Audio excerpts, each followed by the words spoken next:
In the summer of 2004, the quiet residential neighborhoods of Solec City were unsettled by a disappearance that would shake the community to its core. She had vanished without a trace on what should have been an ordinary Monday morning, leaving behind only the echo of a husband's frantic 911 call.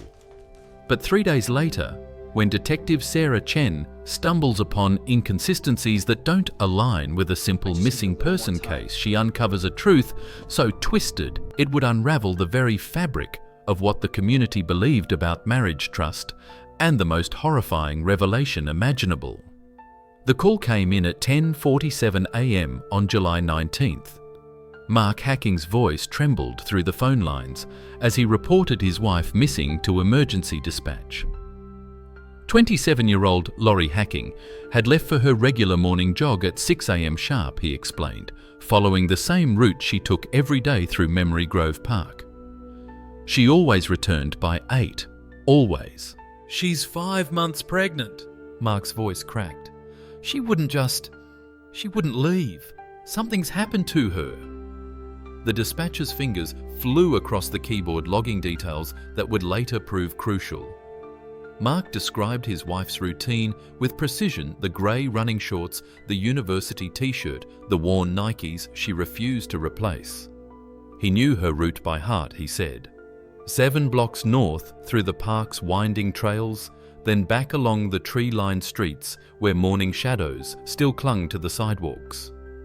Detective Sarah Chen arrived at the Hacking residence within the hour. The modest duplex sat in a row of identical units, each with small front yards and shared driveways. Mark waited on the front steps, his hands clasped so tightly his knuckles had gone white. At 28, he appeared younger, his face carrying the soft features of someone unaccustomed to real hardship. "I've called everyone," he said before Chen could introduce herself. "Her work, her sister, her friends. No one's seen her. This isn't like Laurie. She's responsible. She's careful." Chen studied his face as he spoke. The tears seemed genuine, the tremor in his voice authentic. But something in his eyes, a flicker she couldn't quite identify, made her reach for her notebook a little faster than usual. Within hours of Laurie's disappearance, the quiet neighborhood transformed into a command center of desperate hope. News vans lined the streets, while volunteers streamed in from across the valley, their faces etched with the particular urgency that comes when tragedy strikes close to home.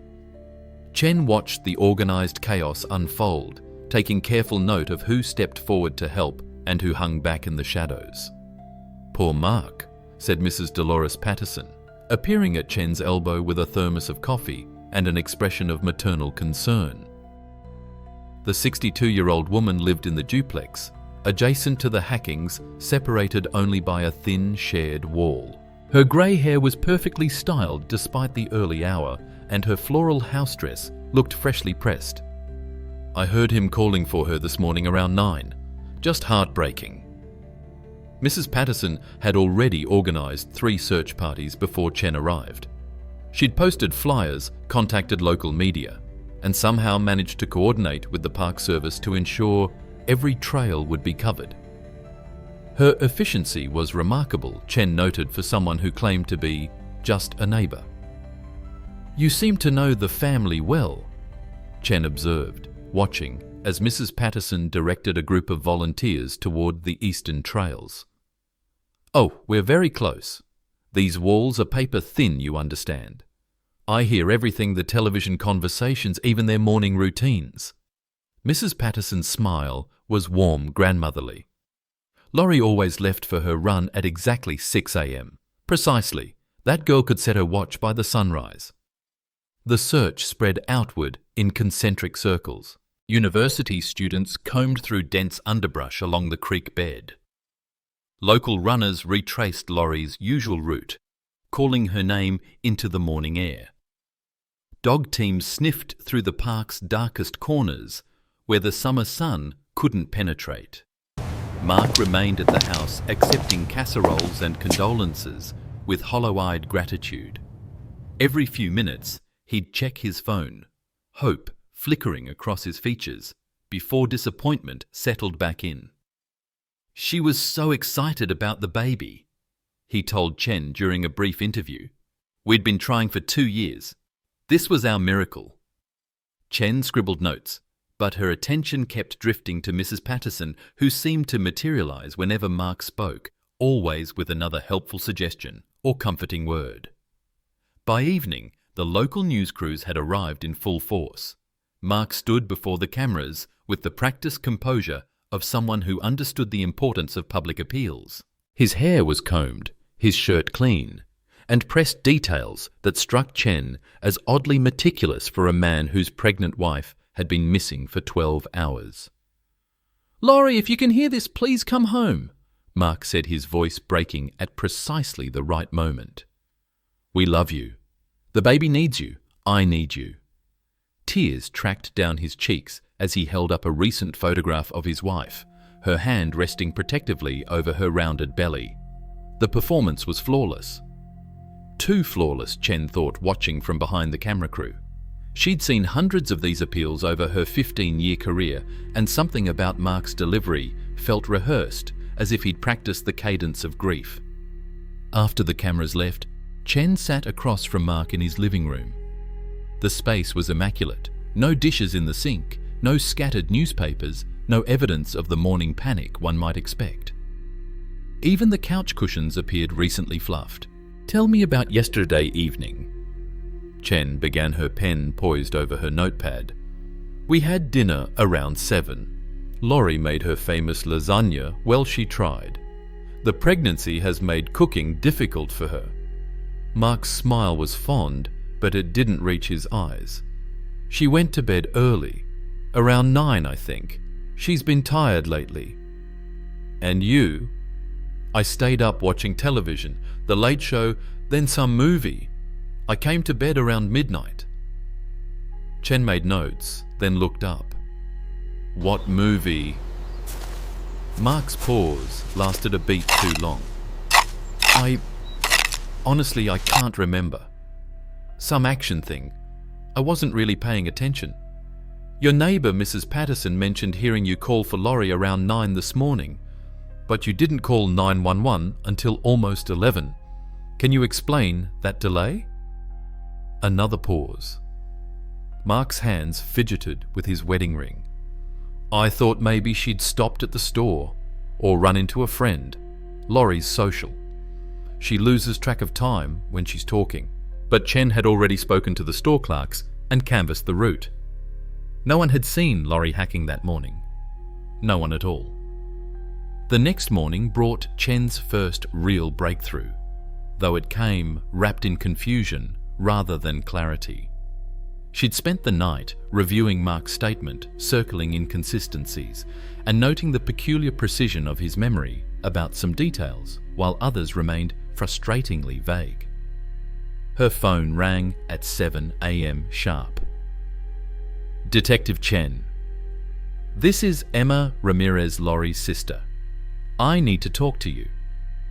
They met at a coffee shop downtown, away from the media circus that had consumed the hacking neighborhood. Emma was older than Laurie by 3 years, with the same dark hair but sharper features that spoke of someone less inclined toward trust. "Mark's been lying," Emma said, without preamble, sliding a manila envelope across the table. "Laurie called me 2 weeks ago upset. She'd been trying to plan a surprise visit to his medical school campus for his birthday. Wanted to take him to lunch between classes." Chen opened the envelope. Inside were printouts from various university websites, admission requirements, tuition schedules, all marked up in Laurie's careful handwriting. "There is no medical school, Detective Chen. Mark never got accepted anywhere."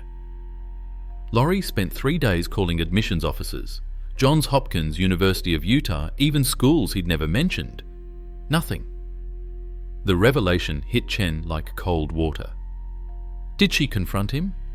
"That's just it. I told her to wait, to gather more evidence before she said anything. I was worried about..."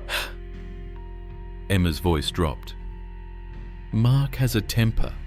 He hides it well, but I've seen it. Usually over small things if dinner was late, if Laurie forgot to record his favourite show. Nothing violent, just this cold anger that would last for days. Chen studied the documents. Laurie had been thorough, methodical, the kind of person who double-checked facts and kept careful records. She was planning to leave him, Emma continued. She'd started looking at apartments, talking to lawyers about custody arrangements. She was scared detective, but she was also determined. Laurie didn't back down when she knew she was right. The weight of this new information settled over Chen like a shroud. A missing pregnant woman was a tragedy. A pregnant woman who'd discovered her husband's elaborate deceptions was something else entirely. Chen's next stop was the University of Utah's registrar office, where she hoped to confirm Emma's devastating revelations. The building smelled of old paper and floor wax, its long corridors echoing with the efficient click of her heels against polished linoleum. David Walsh emerged from behind a wall of filing cabinets like a figure from another era. Tall and thin, with wire-rimmed glasses, he moved with the careful precision of someone who understood that details mattered. As the university's senior records clerk, he'd spent 23 years maintaining the academic histories of thousands of students. Mark Hacking, Walsh repeated, typing the name into his computer terminal. His fingers moved with practiced efficiency across the keyboard. Yes, I remember him. He requested transcripts several times over the past 2 years. Always seemed nervous when he came in. The screen flickered to life, displaying Mark's academic record. Chen leaned forward, studying the information that would reshape her entire investigation. He completed his undergraduate degree here in 2000, Walsh explained, adjusting his glasses. Psychology major, decent grades. But after that, he scrolled down through empty fields and blank entries. No graduate school enrollment, no medical school applications. Not here, not anywhere in our consortium database. Walsh pulled up additional screens cross-referencing Mark's social security number with admissions records across multiple institutions. Each search returned the same result: no enrollment, no applications, no correspondence. The strange thing, Walsh continued, his voice dropping slightly, was how specific his transcript requests were. He always asked for copies that showed current enrollment, even though he wasn't enrolled anywhere. I had to explain several times that I could only provide records of completed coursework. Chen made careful notes. Did he seem angry when you told him this? Not angry exactly, more like desperate. He kept insisting there must be some mistake, that his acceptance letters should be in the system somewhere. Walsh removed his glasses, cleaning them with a small cloth. The last time I saw him was about 3 weeks ago. He seemed different, calmer maybe, like he'd found some other solution to his problem. 3 weeks ago would have been right around the time Laurie had started her investigation into his supposed medical school attendance. Armed with David Walsh's confirmation, Chen returned to the Hacking residence with a search warrant and a growing sense that she was peeling back layers of an elaborate fiction.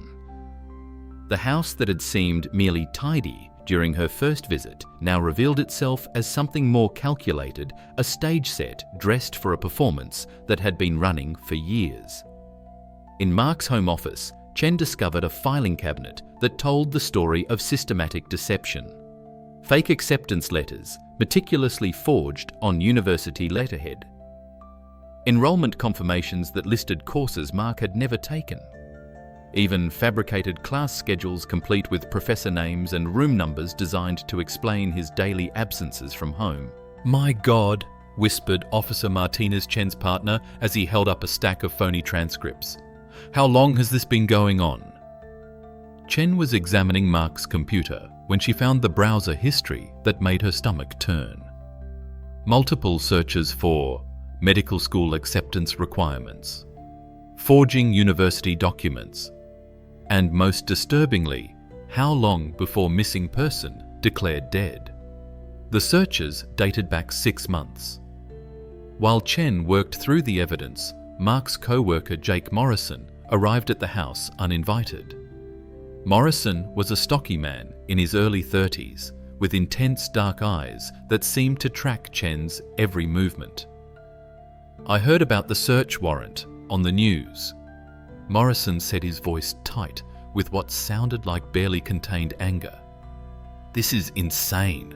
Mark's my friend. He wouldn't hurt anyone." But as Morrison spoke, Chen noticed his hands shaking and the way he kept glancing toward the bedroom where forensics was working.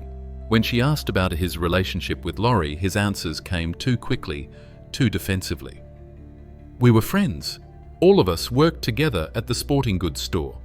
Laurie would come by sometimes to meet Mark for lunch." Morrison's jaw clenched. "She was beautiful. You know, Mark didn't appreciate her, always talking about his big medical career while she worked 2 jobs to support them." The possessive edge in Morrison's voice was unmistakable. Chen made a note to run a full background check on Jake Morrison, a man whose interest in lorry hacking seemed to extend far beyond casual friendship. As the investigation stretched into its 3rd day, Mrs. Patterson had become an unofficial liaison between the police and the growing crowd of volunteers. Chen found her on the front lawn at dawn, distributing coffee and homemade sandwiches to the search teams with the efficiency of someone accustomed to managing crises. "You're up early, Mrs. Patterson," Chen observed, accepting a steaming cup. "Oh, I hardly slept. These old bones don't rest easy when there's trouble next door." Mrs. Patterson's eyes were bright despite the early hour, and her voice carried the kind of intimate concern that comes from deep familiarity. "I keep thinking about poor Laurie. She confided in me, you know, about her worries." Chen's attention sharpened. "What kind of worries?" Mrs. Patterson glanced around, then leaned closer. "Well, I probably shouldn't say, but Laurie suspected Mark was having an affair. She asked me to watch for strange cars in the driveway, women coming by when she wasn't home. I felt terrible keeping secrets, but she begged me." This was the first Chen had heard of infidelity concerns. Neither Emma nor any of Laurie's other friends had mentioned it. "Did you see anything suspicious?" "Not women exactly, but that Morrison fellow from Mark's work came by quite often. Usually in the evenings when Mark wasn't home. They'd sit on the back patio talking for hours." Mrs. Patterson's expression grew troubled.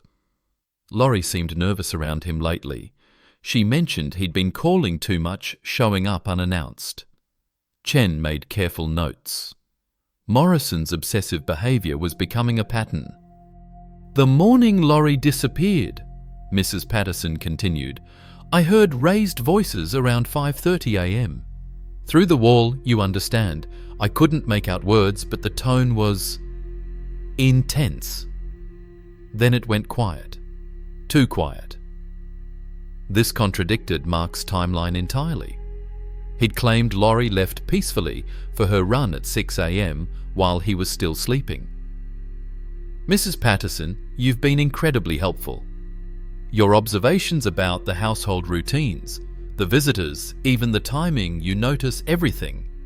The older woman's smile was modest, almost shy. "When you live alone, you become very aware of the sounds around you. These walls hold no secrets from me." The forensics team's discovery came on Thursday morning, delivered in the clinical language that transforms human tragedy into evidence. Chen stood in the hacking's bedroom as the lead technician pointed to areas where luminol had revealed what the naked eye couldn't see. Blood spatter on the mattress concentrated near the head of the bed. The technician reported her voice matter-of-fact. "Pattern suggests impact trauma. We also found traces on the carpet and baseboard that someone attempted to clean with bleach." Chen studied the bedroom with new eyes. The fresh sheets, the recently shampooed carpet, the faint chemical smell she'd noticed during her first visit. All of it suddenly made terrible sense. Time frame for the cleaning. Based on the bleach residue and fabric analysis, I'd estimate 36 to 48 hours ago. right around the time Mrs. Hacking disappeared. While Chen processed this information, her phone buzzed with a text from Officer Martinez. "Morrison's alibi falling apart. Need you back at station ASAP." At the precinct, Chen found Jake Morrison in interview room 2, his earlier composure completely shattered. Sweat beaded on his forehead despite the air conditioning, and his leg bounced nervously under the metal table. "The thing is," Morrison said without prompting as Chen entered, "I wasn't entirely honest before. About Monday morning." Chen settled into her chair, keeping her expression neutral. "I'm listening." "I did drive by the house around 7 a.m. I thought maybe Laurie would be out front getting the newspaper or something. We could talk."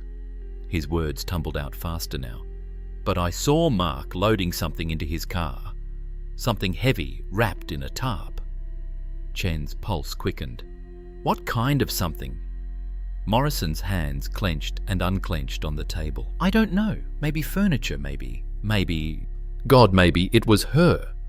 The way he struggled with it, the way he kept looking around to make sure no one was watching." "Did you confront him?" "No. I got scared and drove away. But I've been thinking about it for days, and with the blood you found..." Morrison's voice broke. "I think Mark killed her. I think he killed Laurie, and I could have stopped it." The weight of Morrison's testimony, combined with the forensic evidence, created the leverage Chen needed. When she confronted Mark with the blood evidence and witness account of him loading something heavy into his car, his carefully maintained facade finally cracked. "I didn't mean for it to happen," Mark whispered, his voice barely audible across the interview table. His hands trembled as he reached for the water cup Chen had provided. "She found out about medical school, about all of it. She was going to leave me." Chen kept her expression neutral, though her heart raced. After 4 days of investigation, she was finally hearing the truth, or what sounded like it. "We argued that morning. She said she couldn't trust me anymore, couldn't raise a child with someone who lived nothing but lies." Mark's eyes were red-rimmed, his voice hollow. "She packed a bag, said she was going to her sister's. And then I panicked. I grabbed her arm trying to stop her from leaving. We struggled and she fell backward, hit her head on the corner of the nightstand." Mark buried his face in his hands. "There was so much blood. I checked for a pulse, tried to wake her up, but she was gone." Chen studied Mark's body language, the way he avoided eye contact during certain details. Something felt rehearsed about his confession, too neat despite the tears. "What did you do with her body?" "I wrapped her in a sheet, put her in the car, drove around for hours not knowing what to do. Finally, He paused, swallowing hard. "I took her to the landfill on the west side." "I'm sorry. God, I'm so sorry." But even as Mark signed his confession, Chen couldn't shake the feeling that crucial pieces were missing. The timeline still felt wrong. Morrison claimed to have seen Mark loading something at 7 a.m, but Mark insisted the argument happened after Laurie's usual running time. And there was something else, a detail that nagged at the edges of her consciousness.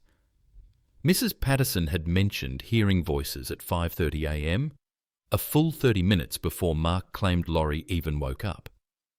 The timing discrepancies were subtle but significant, like threads that didn't quite weave together into a complete picture. Chen spent the night reviewing every statement, every timeline, every piece of evidence. Mark's confession should have brought closure, but instead it opened new questions that gnawed at her professional instincts. She'd built her career on details that didn't fit, on the small inconsistencies that revealed larger truths. At dawn, she drove back to the Hacking neighbourhood, parking across from Mrs. Patterson's duplex. The older woman was already outside tending to her flower garden with the same meticulous care she'd shown in organising the search efforts. "Detective Chen," Mrs. Patterson called out, her voice warm with greeting. "I heard about Mark's confession on the news. Such a tragedy. That poor girl." Chen approached the fence that separated the properties. "Mrs. Patterson, I need to ask you about the timeline again. You mentioned hearing voices at 5:30 Monday morning?" "That's right, raised voices through the wall. It woke me from a sound sleep. But Mark says the argument happened closer to 6:30, after Laurie would normally have left for her run." Mrs. Patterson paused in her gardening, her expression thoughtful. "Well, I suppose I could be mistaken about the exact time. These old ears, you know, and trauma can affect memory." But Chen had noticed something else, Mrs. Patterson's garden tools were high-end, expensive, the kind serious gardeners invested in. As she looked closer, she saw that the soil in one corner of the garden bed looked recently disturbed, darker and looser than the surrounding earth. "You've been doing a lot of gardening lately," Chen observed. "Oh yes, I planted new roses last week. The soil needed quite a bit of preparation." Mrs. Patterson's smile remained steady, but her hands had stilled on the trowel. "Gardening is such therapeutic work, don't you think? There's something cleansing about working with the earth." Chen made a mental note of the garden's layout, the freshly turned soil, the precision with which everything had been arranged.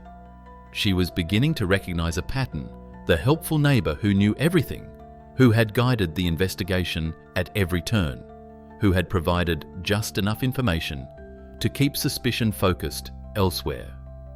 "I may need to speak with you again," Chen said carefully. "Mrs. Patterson nodded, already turning back to her flowers. "Of course, dear. I'm always here to help." The search of the landfill began at first light, guided by Mark's confession, but haunted by Chen's growing suspicions.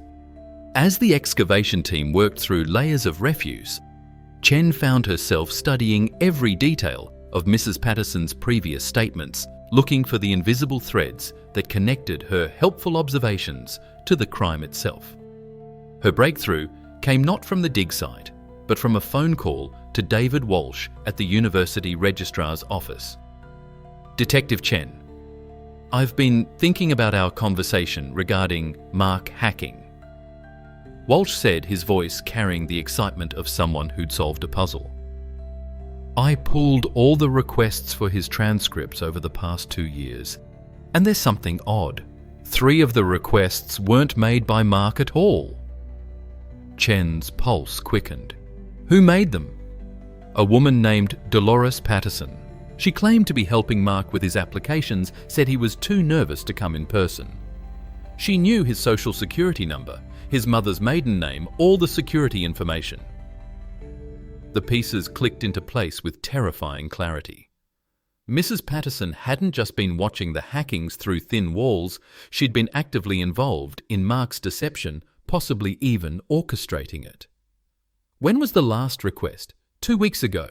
The same day Mark came in asking about enrollment records. Patterson called that afternoon, asking for copies of any correspondence between Mark and medical schools. When I told her there wasn't any, she got very quiet. Then she asked about his undergraduate transcripts, whether they showed any mental health counselling. Chen ended the call and immediately requested a warrant for Mrs. Patterson's phone records and financial history. What she found painted a picture of obsession that had been building for months. Phone calls to Mark's workplace inquiries about Laurie's daily routine, even calls to Emma asking about Laurie's pregnancy complications. Mrs. Patterson had been gathering information, inserting herself into every aspect of the hacking's lives. At the landfill, the excavation team called out. They'd found something wrapped in bedsheets, buried beneath weeks of accumulated waste.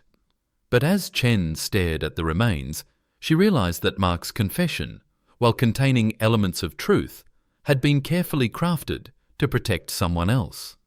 Someone who had used his lies as the perfect cover for murder. The arrest came at dawn, when Mrs. Patterson was least prepared for deception. Chen found her in the kitchen, calmly brewing coffee, as if this were any ordinary morning. But the facade cracked the moment Chen placed the evidence on the table: phone records, financial documents, and most damning of all, Laurie's medical records that only someone with intimate access could have obtained. You've been planning this for months, Chen said, watching as Mrs. Patterson's carefully maintained composure finally shattered. You discovered Mark's lies before Laurie did. You cultivated them, fed them, made them worse. And when Laurie got too close to the truth, you used Mark's desperation as cover for murder. Mrs. Patterson's hands trembled as she set down her coffee cup. She was going to ruin him, leave him with nothing. That sweet boy didn't deserve that kind of cruelty. So you killed a pregnant woman to spare Mark embarrassment. I saved him from a lifetime of regret. Mrs. Patterson's voice carried the conviction of someone who'd convinced herself that murder was mercy. I heard them arguing that morning. I went over to help to mediate. But Laurie was so angry, so unforgiving.